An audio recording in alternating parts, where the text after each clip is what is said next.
जोर से तारीफ करो खुदावंद। हालेलुया। आपका स्वागत है जीवित परमेश्वर की जीवित हजूरी में। मेरा ये बिलीव है कि आज आप जानते हो कि स्पेशल हीलिंग संडे है, इसलिए आप एक्सपेक्ट करो कि परमेश्वर का रूह आपको वचन के दौरान छुए।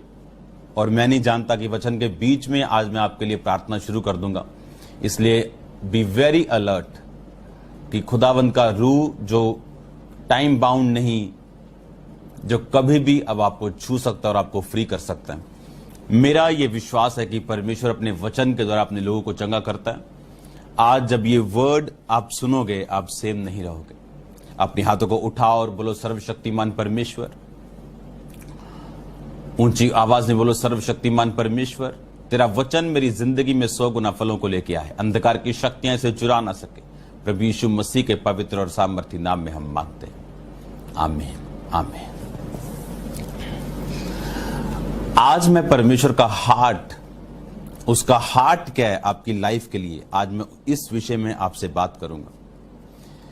क्यों परमेश्वर हमें हील करे, क्यों परमेश्वर हमें ब्लेस करता है, वो क्यों हमारी जिंदगियों में काम करता है, उसका पर्पस क्या है, उसका कारण क्या है कि परमेश्वर हमारी जिंदगी में काम करता है, या हमारा माइंडसेट क्या होना चाहिए कि परमेश्वर हमारी जिंदगी में क्यों काम करे।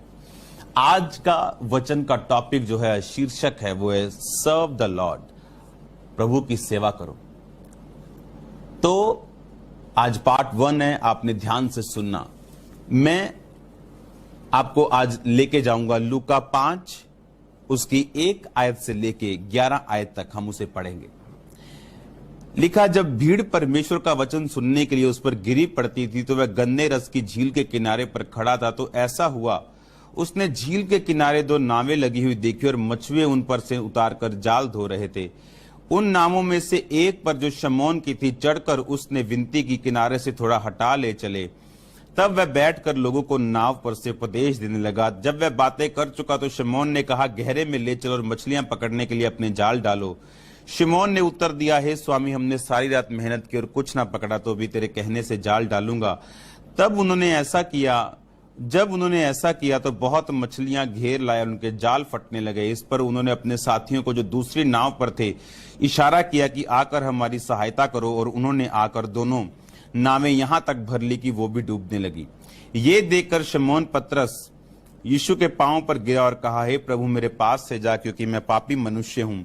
क्योंकि इतनी मछलियों के पकड़े जाने से उसे और उसके साथियों को बहुत हैरानी हुई।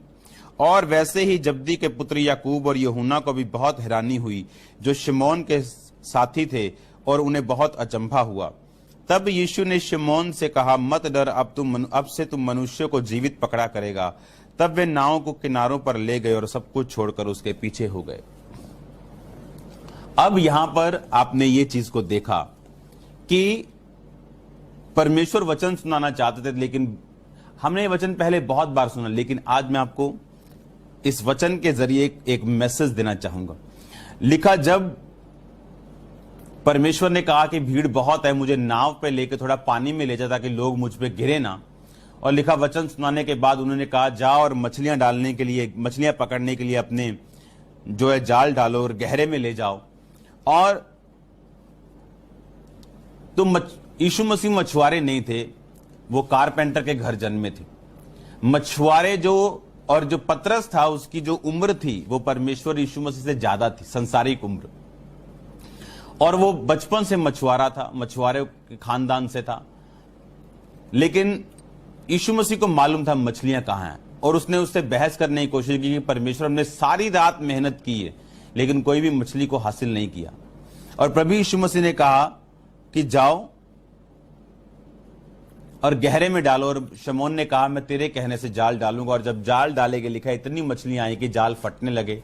उन्होंने इशारा किया दूसरे मछुआरों को, वो आए, और लिखा, उनकी नावें इतनी मछलियों से भर गई कि वो डूबने लगी, जबकि कुछ घंटे पहले उन्होंने एक भी मछली को पकड़ा नहीं था।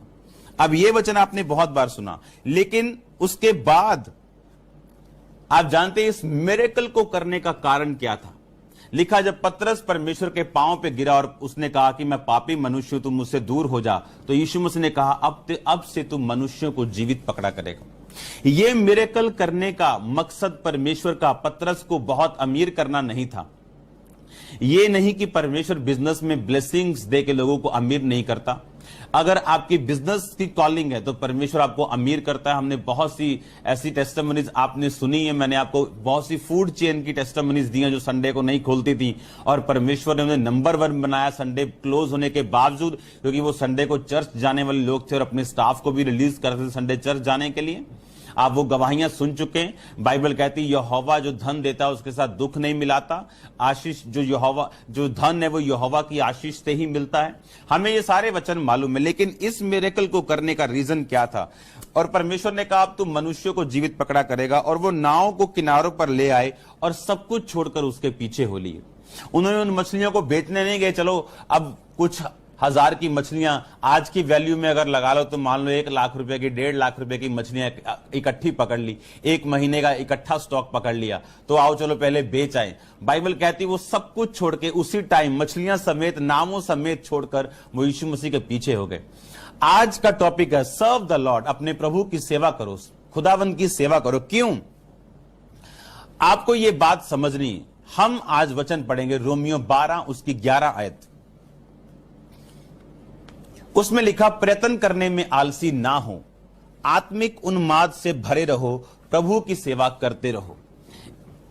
और ये पत्री अगर आप ध्यान से देखें, जो जिस वचन को आपने पढ़ा है, ये प्रेरितों के काम के आगे की पत्री है। लिखा उन सब के नाम जो रोम में परमेश्वर के प्यारे और पवित्र होने के लिए बुलाए गए, हमारे पिता परमेश्वर और प्रभु यीशु मसीह की ओर से तुम्हें अनुग्रह और शांति मिलती रहे। ये वचन जो हमने रोमियो से पढ़ा, ये रोमियो को लिखा गया था, और ये रोमियो सिर्फ विश्वास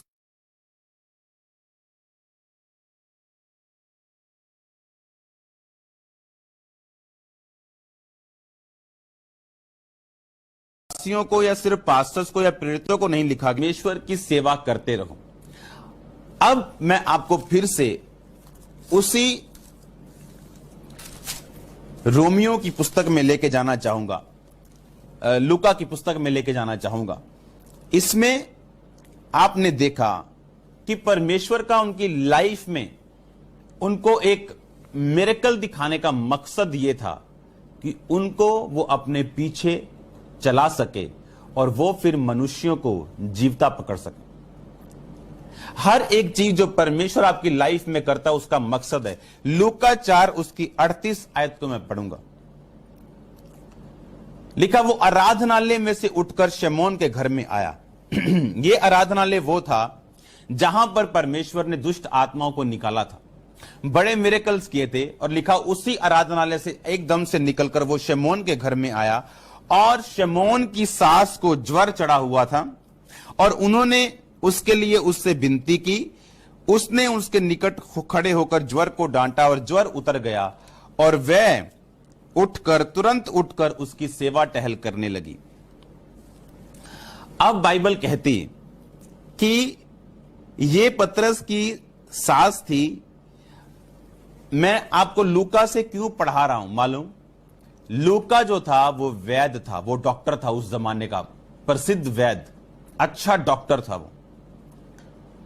अगर आप लूका की हीलिंग्स जो लूका ने रिकॉर्ड की हैं, जो लूका ने बाइबल में लिखी, अगर आप उनको देखेंगे तो सारी हीलिंग से वो अलग मिलेंगी आपको। किसी ने नहीं लिखा ज्वर चढ़ा हुआ था। सिर्फ लूका की पुस्तक में अगर आप 38 आयत को पढ़ें कि उसकी सास को, पढ़ेंगे उसको स्क्रीन पे, कौन है स्क्रीन के ऊपर? उसकी सास को ज्वर चढ़ा हुआ था। आपने देखा उसकी सास को ज्वर चढ़ा हुआ था, और बाकियों में अगर आप पढ़ेंगे तो ऐसा नहीं लिखा।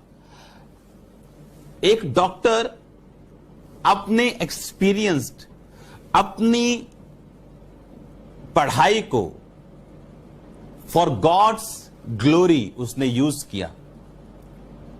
अगर आप बहुत सी गॉस्पल पिक्चर्स देखें, वो लूका की पुस्तक से बनाई जाती हैं। लूका की पुस्तक अगर आप यूहन्ना का सुसमाचार पढ़ें तो वो आपको आगे पीछे मिलेगा। पहले ही यरूशलेम की बात मिलेगी, उसके बाद हीलिंग्स मिलेंगी। अगर आप लूका की पुस्तक को पढ़ें, आपको कंप्लीट एक चीज देखने को, और अगर आप इसको डीपली पढ़ें तो लूका बड़ा डीपली खुदावंत को स्टडी करता था। जब हीलिंग होती थी तो उसने लूका के, अगर आप पुस्तक को पढ़ें ध्यान से, मैं आपको इस 3 या 4 जितने भी उसके पार्ट हुए इसमें मैं आपको पढ़ाऊंगा, तो उसने लिखा कि यीशु मसीह ने अकेले अकेले पर ले हैंड करके उन्हें चंगा किया। लेकिन इतनी क्लियरेंस से, इतनी डेप्थ से किसी भी बंदे ने नहीं लिखा। क्यों? लूका एक डॉक्टर था और वो हीलिंग जानता था, उसकी वैल्यू जानता था, और उसको बड़ी डीपली और गहराई से उसने स्टडी किया। इसने लिखा उसे ज्वर चढ़ा हुआ था, और जैसे ही यीशु मसीह ने ज्वर को डांटा, ज्वर उतर गया और वो उठकर, 39 आयत में लिखा, वह तुरंत उठकर उसकी सेवा टहल करने लगी। इसका मतलब जब हीलिंग हुई तो वो तुरंत उठकर उसकी सेवा करने लगी। जब फाइनेंशियल मिरेकल हुआ, लिखा वो तुरंत नाव को किनारे पर लाके सब कुछ छोड़ के यीशु मसीह के पीछे हो लिए। अब आपको मकसद समझ आ रहा होगा कि सेवा सिर्फ विश्वासियों के अगुए के लिए नहीं, विश्वासियों के लिए भी है। जिस चर्च में विश्वासी जाते हैं, जहां पर उनके पास्टर्स, उनके अगुए खड़े, सिर्फ उनके लिए सेवा नहीं, सेवा सब विश्वासियों के लिए, सिर्फ वॉलंटियर्स के लिए नहीं, जिन्होंने ड्यूटी ली है सिर्फ उनके लिए नहीं। आपकी लाइफ के कुछ काम, मैं आपको सीरियसली कह रहा हूं, कभी नहीं होंगे जब तक आप सेवा में एंट्री नहीं करेंगे।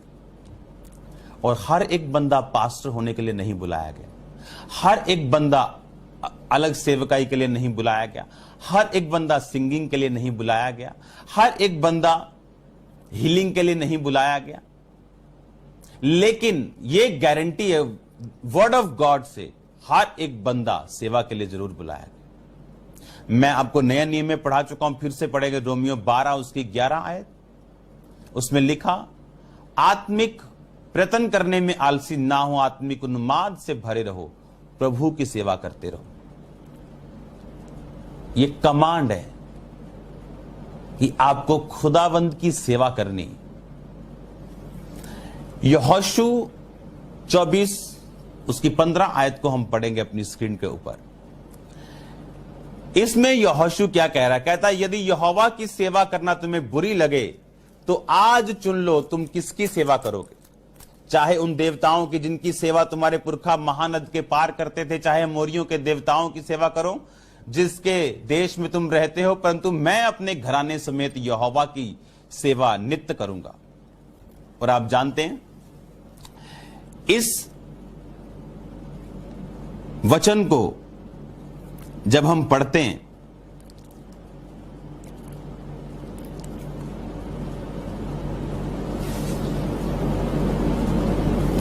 इसकी 18 आयत को मैं पढ़ूंगा, आप मेरी ओर देखो।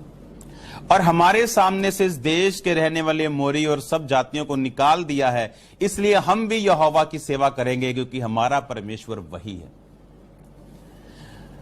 मैं आपको पुराने नियम में लेके जाऊंगा, आपको नए नियम में लेके जाऊंगा, क्योंकि परमेश्वर बदला नहीं। इसमें यहोशू ये कह रहा है कि मैं अपने घराने समेत यहोवा की सेवा करूंगा। अब आप बोल सकते हो कि वो कर सकता है अपने घराने समेत, बिकॉज ही इज कॉल्ड, कि वो बुलाहट है उसकी सेवा करना। अगर यहोशू की बुलाहट थी सेवा करना, तो उसने फिर बाकियों पब्लिक को क्यों बोला, खुदावंद के लोगों को क्यों बोला, इजरायलियों को क्यों बोला कि तुम देख लो कि तुम किनके देवताओं की सेवा करोगे, मैं अपने घराने समेत यहोवा की सेवा करूंगा। फिर वो कहते हैं कि दूसरों की सेवा करना हमसे दूर रहे, हम यहोवा को त्याग कर उनकी सेवा ना करें। जो यहोवा हमको मिस्र से निकाल कर लेके आया और सब जातियों को दूर किया हमारे बीच से, हम भी उसी परमेश्वर की सेवा करें। पुराने नियम में भी यहोशू ये कह रहा है कि तुम सबको खुदाबंद की सेवा करनी। नया नियम में भी मैं आपको और पढ़ाऊंगा एक आयत को, जहां वो कह रहा है कि हमें खुदावंद की सेवा करनी। हर एक विश्वासी, चाहे वो बिलीवर हो, वॉलंटियर हो, पास्टर हो, प्रेरित हो, प्रॉफेट हो, हर एक जन परमेश्वर की सेवा के लिए बुलाया गया। आप जानते हैं कुछ लोग क्रिश्चियन होने के बावजूद अपनी लाइफ में कुछ मिरेकल्स को, कुछ ब्लेसिंग्स को नहीं ले पाते क्योंकि वो कभी भी खुदावंद की सेवा में नहीं आते। उनको लगता है कि मैं बिलीवर हूं। कुछ तो ऐसे बिलीवर हैं जो सिर्फ क्रिसमस को चर्च जाते हैं और ईस्टर को जाते हैं, वो उनको बिलीवर नहीं बोल सकते आप, वो बिलीवर नहीं। कुछ लोग हैं जो पूरी तरह से संसार में रचे हुए, फंसे हुए हैं और संडे चर्च जाते हैं, उनका पास्टर भी उनको जानता नहीं, कुछ नहीं किया उन्होंने, बस अटेंड किया और भाग गए घर में। ऐसे लोग चल सकते हैं, स्वर्ग के अधिकारी हो सकते हैं, लेकिन परमेश्वर की परफेक्ट विल ये नहीं है। आपको कहीं ना कहीं से परमेश्वर की सेवा को चुनना होगा। अब अगर आप यहां पे देखें, पतरस की सास ने लंगड़े चंगे नहीं किए, पर बाइबल कहती है उसने सेवकों की, पतरस की, खुदावंद की सेवा की, उनकी सेवा टहल की। जब पतरस की लाइफ में मिरेकल हुआ, वो सब कुछ छोड़ के परमेश्वर के पीछे हो गया। और एक और आयत को हम पढ़ेंगे, लूका 8 उसकी 1-2 लिखा, इसके बाद वो नगर नगर गांव गांव प्रचार करता, परमेश्वर के राज्य का सुसमाचार सुनाता हुआ फिरने लगा। और वे 12 उसके साथ थे। कितनी स्त्रियां भी जो दुष्ट आत्माओं से छुड़ाई गई थी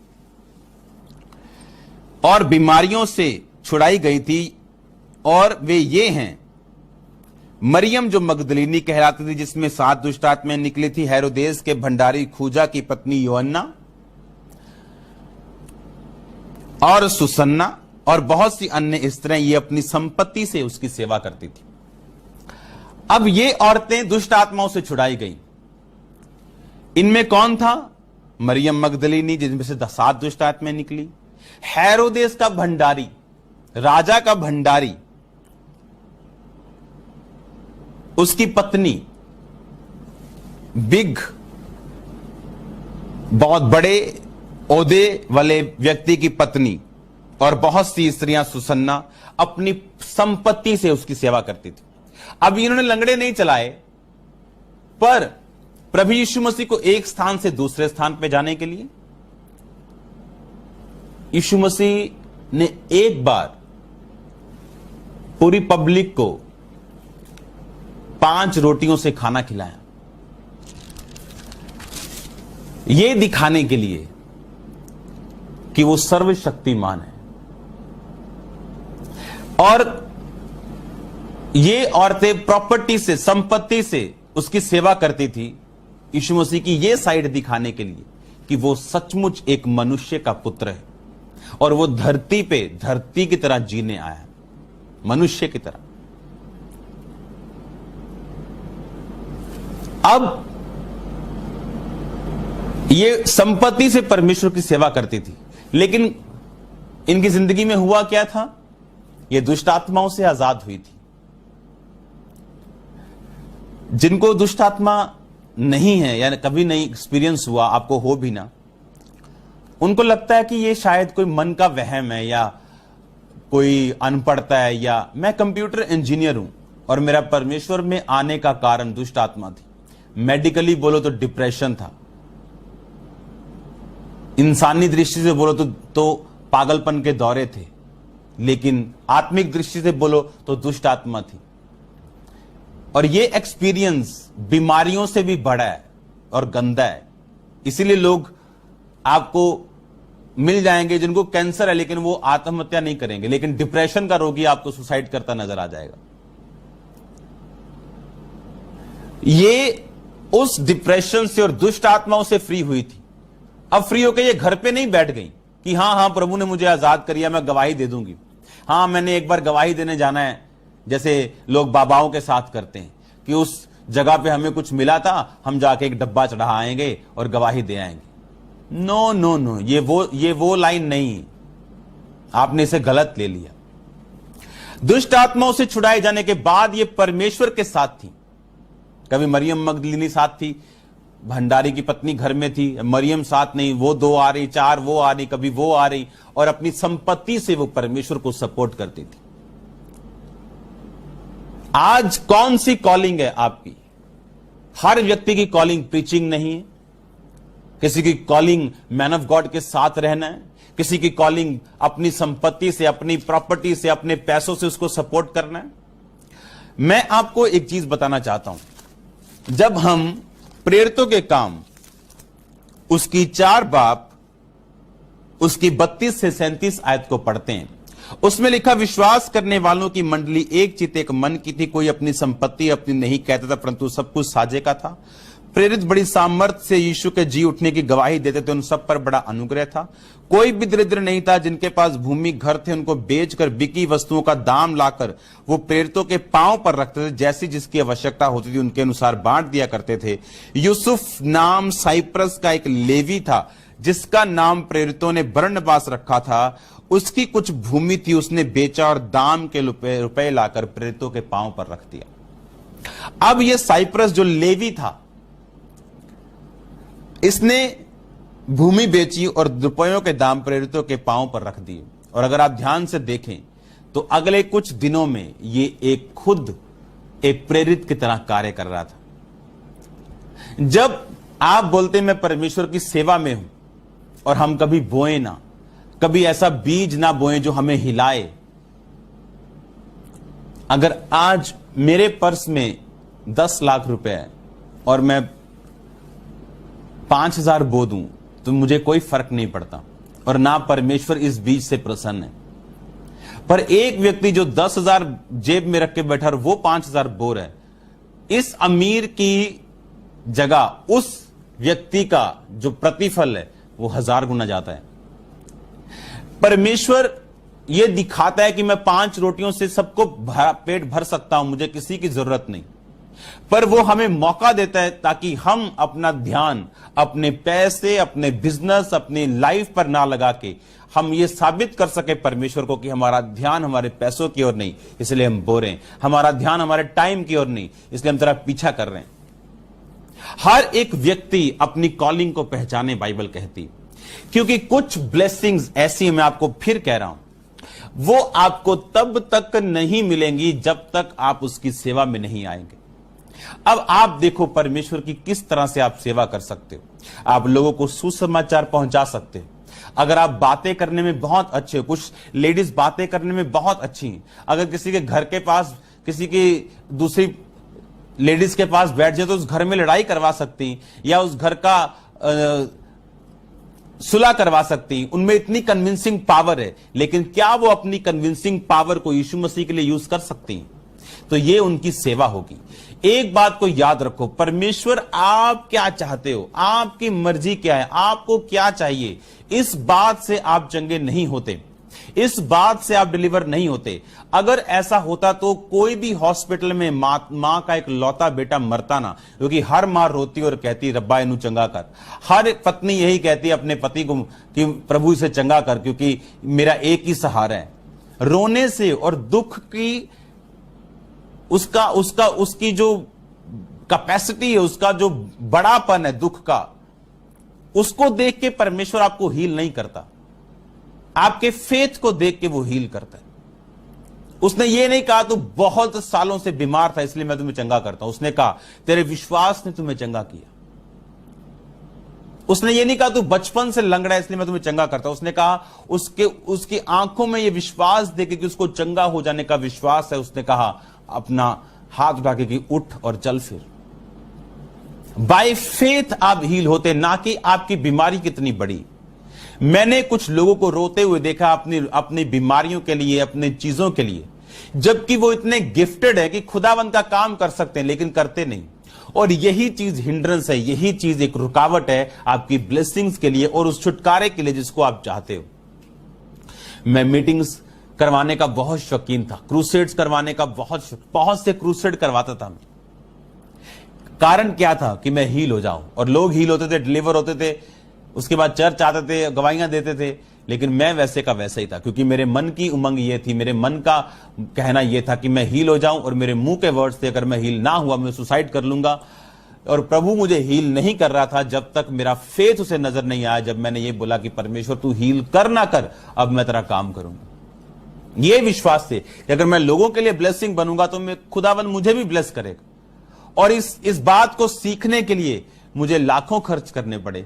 इस बात को सीखने के लिए मुझे इमोशनल पेन से गुजरना पड़ा, रोने से गुजरना पड़ा, दुखों से गुजरना पड़ा, इमोशनल पेन से एवरी डे गुजरना पड़ा, सालों गुजरना पड़ा एक बात को सीखने के लिए, जो आप आज आराम से सीख रहे हो, कि अगर आप उसकी सेवा करेंगे तो वो आपको छोड़ेगा नहीं।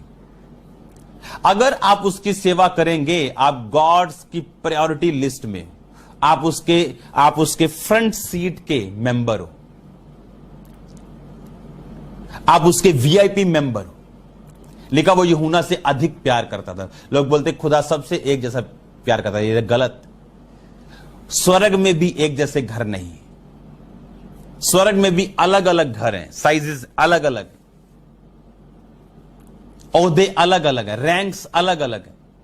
दुष्ट आत्माओं में भी अलग अलग रैंक है, आत्मिक चीजों में भी अलग अलग रैंक है।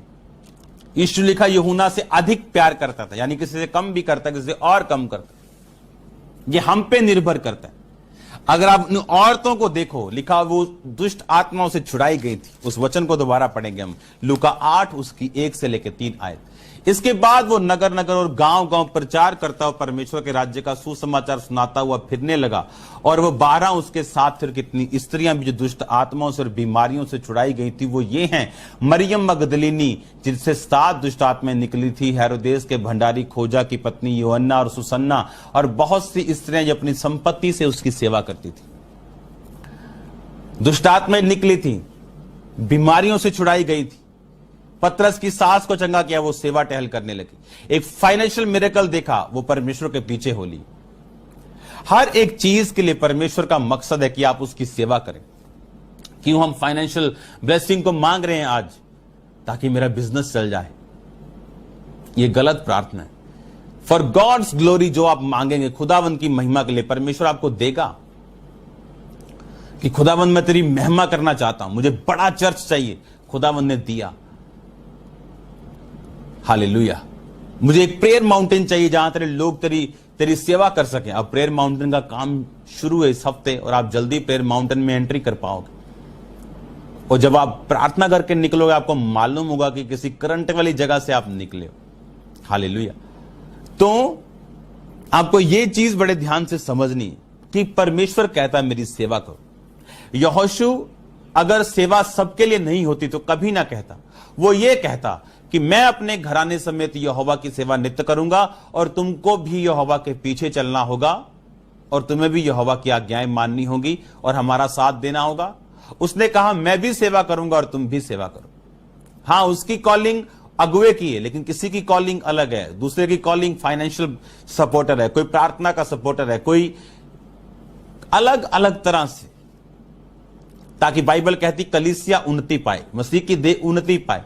हर एक बंदा, अगर हम अपनी सेवा को मिस कर देंगे, हम अपनी ब्लेसिंग्स को मिस कर देंगे। मैंने आपको टेस्टिमनी बताई कि चर्च को एक टाइम था जब सीए की जरूरत थी, और चर्च में बोला जाता था कि सीए चाहिए। कौन है सीए?